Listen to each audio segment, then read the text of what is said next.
cashing places and fast food places and dogs and cars and people hanging out, lots of activities, drugs and trash and all that kind of stuff. So that's typically what folks see. But I want you to put your eyes on as a capitalist.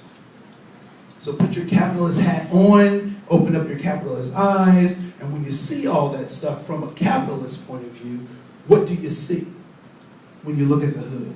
Profit. You see property. Profit. What's that? Profit. Oh, you see profit. In what ways? Many ways. Okay?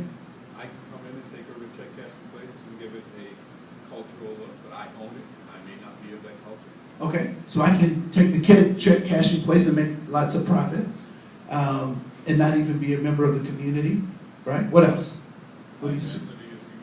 You see a high density of people, which means if I want to sell cell phones, where do I want to sell them? I set up a little tent, say I give you a free phone, give out free phones. The first month is free, the next month is $99 a minute at 23% interest, right? What else do you see? You see pollution. Well, like oversight. Less oversight of all sorts of stuff, right? So trash pickup, cleanup, blah, blah, blah. And so when we look at that hood, why would someone want to live there? When we look at it from a heart standpoint, this is where people grew up. People call this home, right? And I will tell you, from a kid who grew up on the block, not quite the hood, but on the block, there's different levels. So I grew up on the block, and I wasn't ever afraid of anything bad happening to me because I understood what the cultural norms were, right? Cultural norm is, you know, you give a heads up to anybody that's black, and it's weird too. It's just American blacks who do that. Because I tried that with a Nigerian dude, and he wasn't going for that, you know, because, you know, it's just a little not, you know. But anyway, so when you're acclimated to that culture, it doesn't seem so bad or so dangerous or all of those things. And I will also tell you, check cashing places, we like to pick on them, but I think for people who are struggling with their finances, it's probably the best thing for them.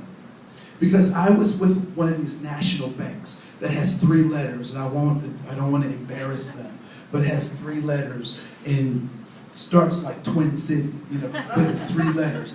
And I bought a cup of Caribou coffee. My account was a little bit short. You know what happened? Bing, bing, bing, bing, bing, bing, bing, bing, bing, bing. All of these overdraft and overfee charges. I ended up spending $350 on a $3 cup of coffee, right?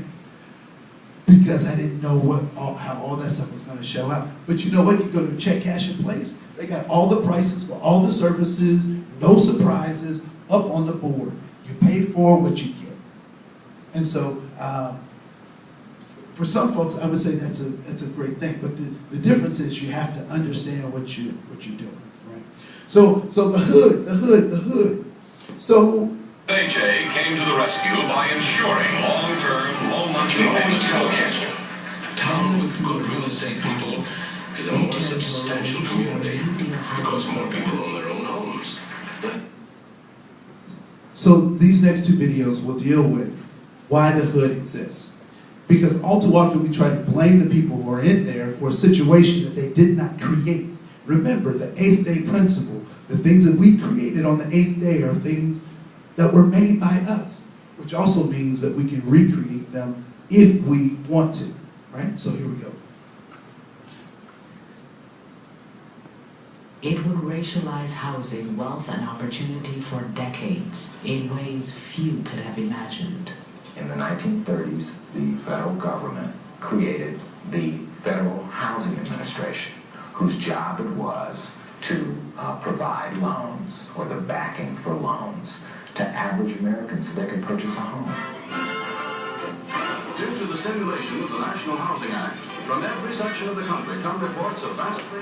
In order to purchase a house in America prior to 1930s, you had to pay 50% of the sales price up front. The new terms of purchasing a home was that you put 10% or 20% down, and the bank financed 80% of it, not over 5 years, but over 30 years at relatively low rates. This opened up the opportunities for Americans to own homes like ever before. The average person could own that home. If these terms sound familiar, they should, because this is essentially the same financing scheme that allows most Americans to own their homes today. Federal programs and banks sank millions into the home construction industry. Their message to veterans: you can afford a new home. Buy a new home now.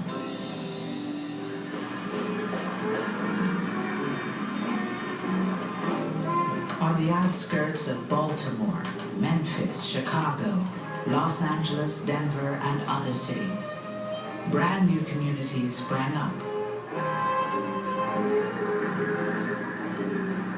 One of the most famous was a Long Island potato field, transformed into 17,000 new homes. Amazing. Eugene Burnett came home with almost 1 million other black GIs. They had fought for the country in segregated ranks. They returned hoping for equality and the American dream. For many, that dream was a new home for little money down and some of the easiest credit terms in history. I went up to the salesman. We're interested in your home, interested in buying one, and what is the procedure? Is there an application to be filled out? So forth. So he looked at me, looked around, and he said to me, he says, listen, it's not me, but the owners of this development have not as yet decided to sell these homes to Negroes.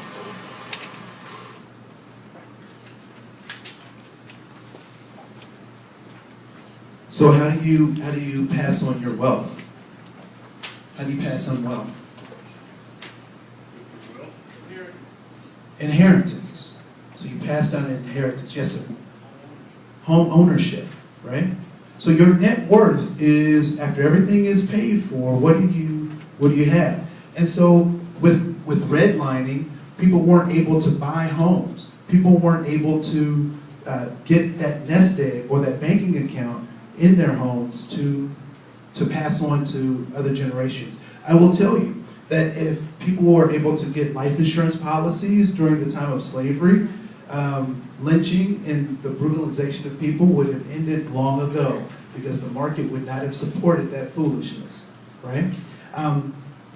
Just a couple of things in your handout. So context is everything. It's extremely important to understand that. Culture is an adaptation to context. Culture is an adaptation to context. And towards the bottom of the page on the right, I want you to think about these ways of looking at people according to Dr. Ruby Payne. Now, I will tell you that her work is controversial, and not everyone agrees with this, but I do find some truths in what she offers. When we start talking about people in poverty, we look at what's important to them in terms of possessions. Family is important. I have known plenty of people in my own family who are in this condition of poverty who will quit a job because someone in their family is in need, right? They will not show up for appointments because they have to take care of family first. And so when we think about the middle class, it is things. When we think about wealth, it is uniqueness. When we think about the motivation of people in poverty, it's to survive every day, to make those ends meet. When it's in the middle class, it's about hard work. Their motivation is about hard work, and people in wealth are looking for connections. I don't offer this as a prescription on how to work with people, but I do like to provide this to people to make decisions about how they want to be and what other people are saying about them. And so when I taught at the high school, I would oftentimes come back from those symposiums that teachers were subjected to and bring that information and give it directly to my students. And why would I do that? Why would I give all that information that I collected as a teacher and make copies and give it to my students? Why was that important for me to do? What's that? I'm passing on my knowledge, and I also wanted them to know what other people were saying about them, right?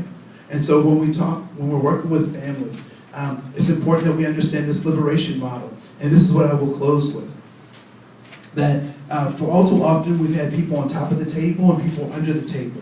And so what we said is, you know what, we need to change this to be more equitable. So let's take the people who are under the table and put them on top of the table. And then we found that that didn't quite work. And so we said, hey, let's put everybody on top of the table, side by side, at the table of brotherhood.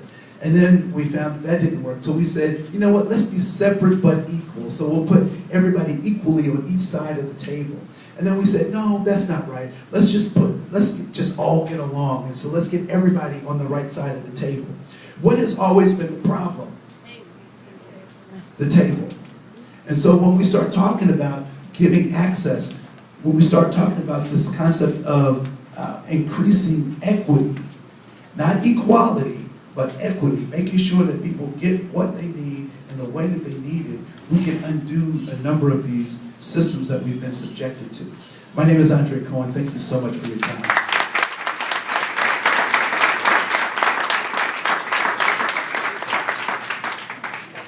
I think we have a minute or so. Any questions, comments? Yes, sir. Do you find it interesting that we, on this word middle class, okay, why did we not, in the last election, why did they not talk about lower class, middle class, upper class?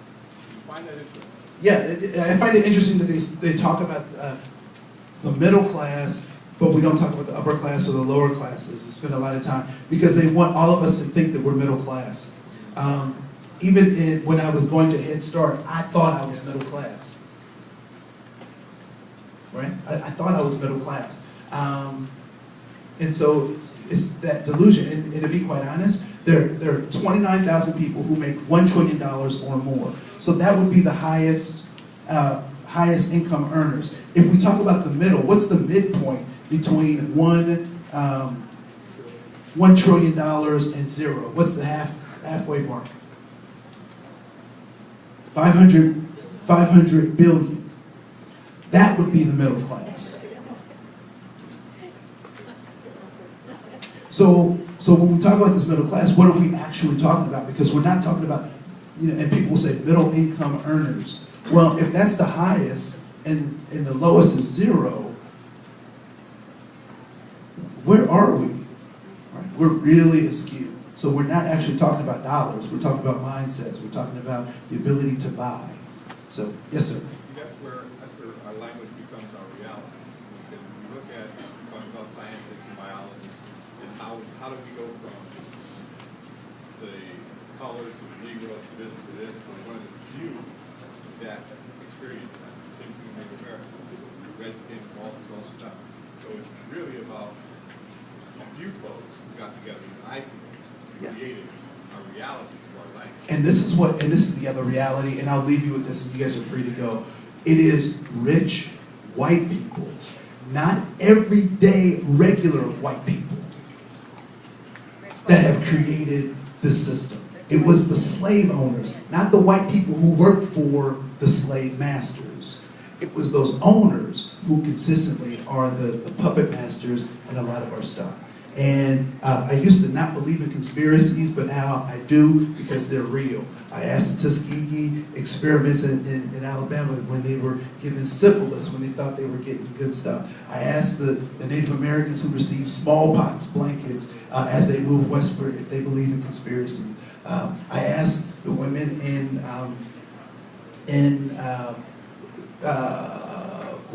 Puerto Rico about the sterilization campaigns if they believe in conspiracy theories. So some of those conspiracy theories might not be so bad to think about, right? So thank you so much. Have a great day.